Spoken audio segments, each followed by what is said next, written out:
بسم اللہ الرحمن الرحیم۔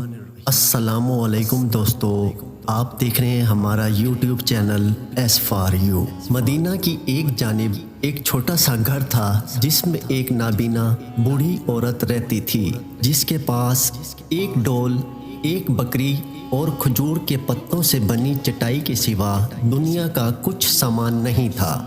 حضرت عمر بن خطاب رضی اللہ تعالی عنہ ہر شب اس عورت کی خبر گیری کیا کرتے تھے، اس کے لیے پانی کا انتظام کرتے، اس کی حالت سنوارتے۔ اس بات کو ایک عرصہ بیت گیا۔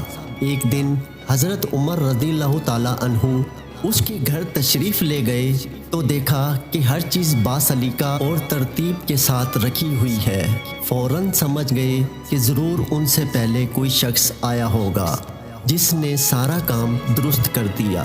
اس کے بعد آپ رضی اللہ تعالیٰ عنہ کئی بار آئے اور ہر مرتبہ دیکھتے کوئی شخص ان سے پہلے آ کر گھر کا کام کر جاتا، گھر کی صفائی وغیرہ کر جاتا ہے۔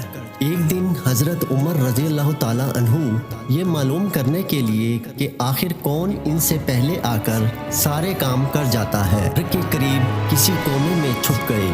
اچانک ایک آدمی کو گھر کے قریب آتے دیکھا۔ اس نے دروازہ کھٹکھٹایا اور پھر اندر چلا گیا اور گھر کے سارے کام کرنے لگا۔ حضرت عمر رضی اللہ تعالیٰ عنہ نے دیکھا تو وہ شخص حضرت ابو بکر صدیق رضی اللہ تعالیٰ عنہ تھے، جو ان دنوں مسلمانوں کے خلیفہ تھے۔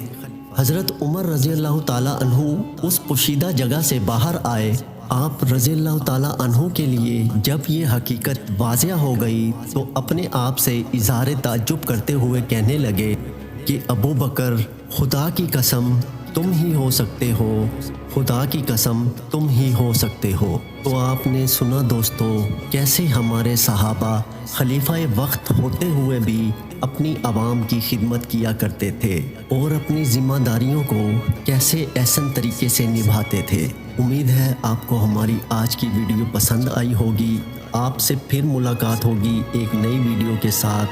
تب تک کے لیے اللہ حافظ۔